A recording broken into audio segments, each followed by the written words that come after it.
Hi అండి, అందరికీ నమస్కారం. ఈరోజు సొరకాయ పప్పు చేయబోతున్నానండి. చూద్దాం రండి. సొరకాయ పప్పు నేను చేసే పద్ధతిలో చూపిస్తానండి మీకు. చూద్దాం రండి.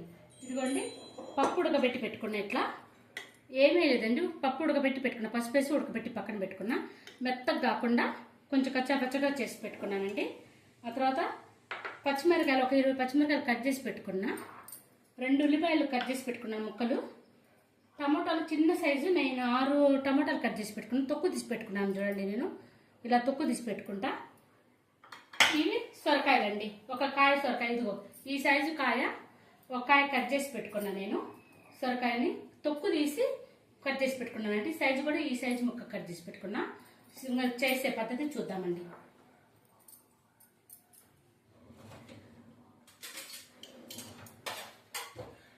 ఈజీగా టేస్టీగా ఉంటుందండి పప్పు. ఇది పప్పు బాగా ట్రై చేస్తే మాత్రం చాలా టేస్టీగా ఉంటుందండి.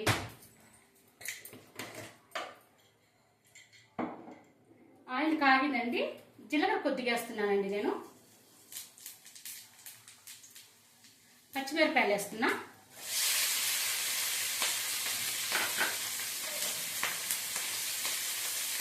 పచ్చిమిరపకాయలు బాగా దోరగా వేయించుకున్నామండి.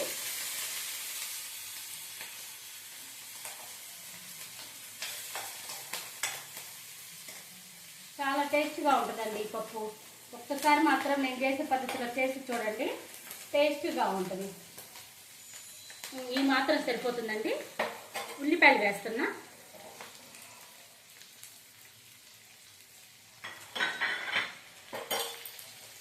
ఉల్లిపాయలు కూడా ఎర్రగా వేగనక్కర్లేదండి. కొంచెం అది నూనెలో లైట్గా వేగితే సరిపోతుంది.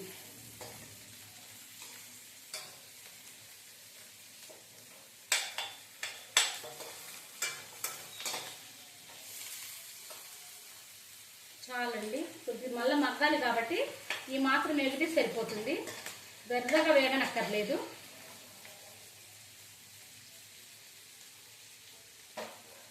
టమోటాలు వేస్తున్నానండి నేను.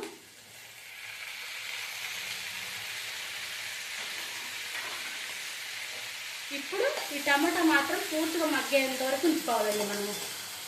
దీంట్లో ఉప్పు అవి పసుపు వేద్దామండి.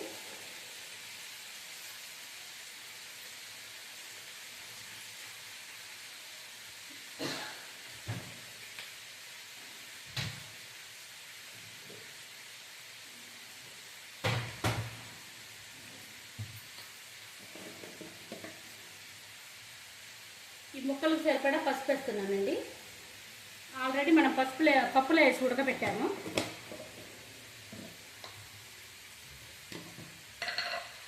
ఉప్పు కూరకు తగ్గట్టు రుచి అండి.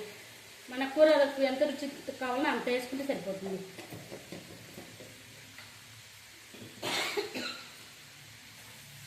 ఇది మగ్గనిచ్చి చూద్దామండి. సొరకాయ ఉడికినా, ఇది టమాటా మగ్గినా చూద్దామండి. మగ్గుతుందండి. ఈలోపు దీని కరెక్ట్ ప్రాసెస్ చెప్తానండి, మీకు తెలియని వాళ్ళకు తెలిసేటట్టు. గ్లాసు కందిపప్పు తీసుకున్నానండి. నేను ఈ గ్లాసు కందిపప్పు తీసుకొని ఉడకబెట్టి ఇలా పెట్టుకున్నానండి. ఆ తర్వాత ఒక సొరకాయ, ఇంత చిన్న సైజు లేత సొరకాయ అండి మాది. చిన్న సొరకాయ లేతది చూడండి, ఒక చెయ్యి అంత కూడా లేదు. చిన్న సొరకాయతో ఈ గ్లాస్ పప్పులోకి బాగా కరెక్ట్ సరిపోతుంది.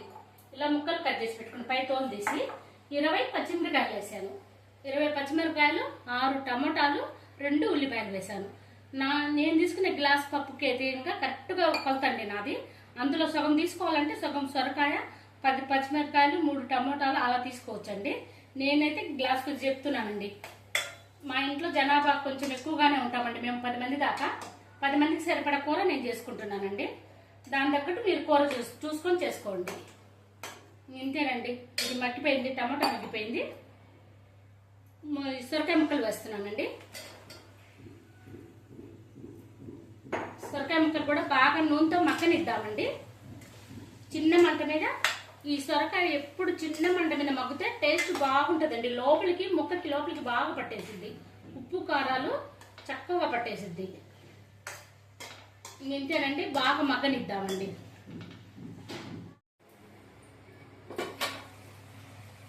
సొరకాయలో నీళ్ళు ఉంటాయి కాబట్టి అండి వస్తాయి ఆల్రెడీ. చూడండి బాగా ఉడికిపోయింది, సొరకాయ ముక్క బాగా ఉడికిపోయిందండి. మనకి ఇలా కట్ చేస్తే తెలుస్తుంది చూడండి. ముక్క ఊడిపోయింది, ఉడికిందండి బాగా. చిన్న మంట మీద బాగా ఉడుకుతుందండి. లేదు మాకు ఇంత టైం లేదని అనుకుంటే మాత్రం అండి, మొత్తం ఇదే ప్లేస్ కుక్కర్లో పెట్టేసి 3 విజిల్ రానిచ్చి పప్పు ఎనిపి తాలింపు వేసుకోవచ్చు అండి.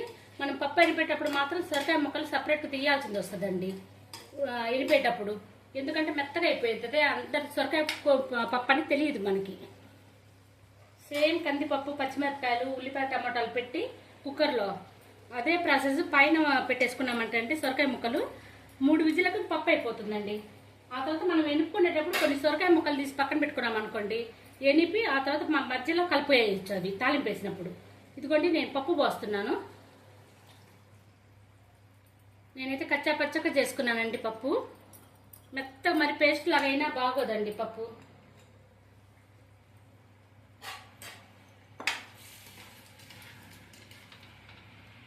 ఇలా టేస్ట్ ఎక్కువగా ఉంటుందండి బాగా. ముక్కకు పట్టుకొని సొరకాయ ముక్కకి అలా అయితే కొంచెం చప్పగా అనిపిస్తుంది కుక్కర్లోది. ఇలా అయితే కొంచెం టేస్ట్ బాగుంటుందండి. నేను ఎప్పుడు ఇలా చేసుకుంటానండి.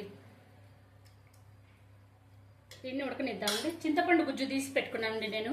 1 గ్లాసు పోస్తున్నా మన పులుపుకి. ఎంత ఉసిరికాయ అంత చింతపండు సరిపోతుందండి పప్పులోకి. ఇంతేనండి. ఒక 10 నిమిషాలు మగ్గనిచ్చి తాళింపు వేసుకుందామండి. పప్పు వేసుకుందామండి. ఆయిల్ పెట్టుకున్నా, ఆయిల్ కాగిందండి. తాళింపు గింజలు వేసుకుంటున్నానండి.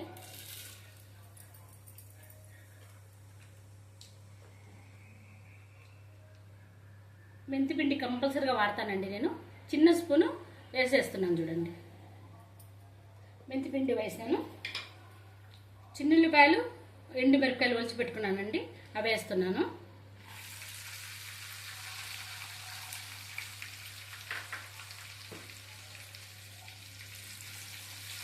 ఇది ఎర్రగా వేగనిద్దామండి.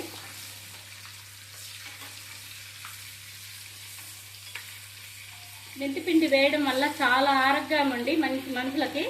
తర్వాత పప్పు కూడా టేస్ట్ ఉంటుందండి. ఏ కూరలో వేసుకున్నా టేస్ట్ మాత్రం బాగుంటుంది. నేను అందులో పప్పులో 2 ఉల్లిపాయలు వేసాను కాబట్టి ఇందులో వేయలేదండి. చిన్న ఉల్లిపాయల వరకే తాలింపు వేసుకుంటున్నా. చిన్న ఉల్లిపాయలు, ఎండుమిరపకాయలు ఒక 3 ఎండుమిరపకాయలు వేసుకున్నా.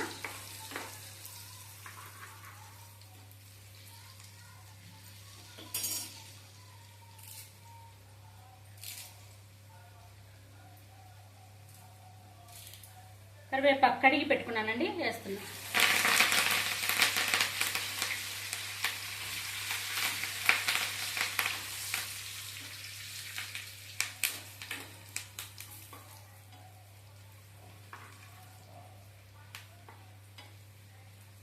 వేగిపోయిందండి.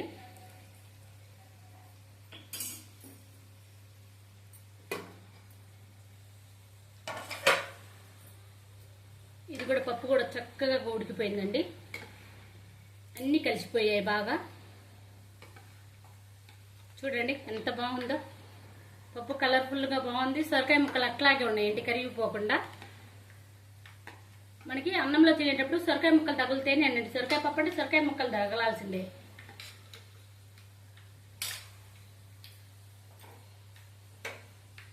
వేస్తున్నా తాలింపు.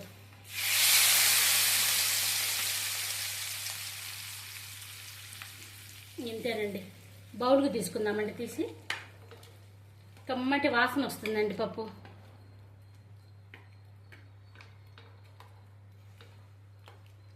బౌల్కి తీసుకుందామండి. ఇదిగోండి అయిపోయింది పప్పు. బౌల్కి తీసుకున్నా. లాస్ట్లో కొత్తిమీర కొంచెం వేసాను చూడండి. చాలా బాగా టేస్టీగా రుచిగా ఉంటుందండి సొరకాయ పప్పు. నేను చేసిన పద్ధతిలో చేసి చూడండి, చాలా బాగుంటుంది. నచ్చితే మాత్రం లైక్ చేయండి.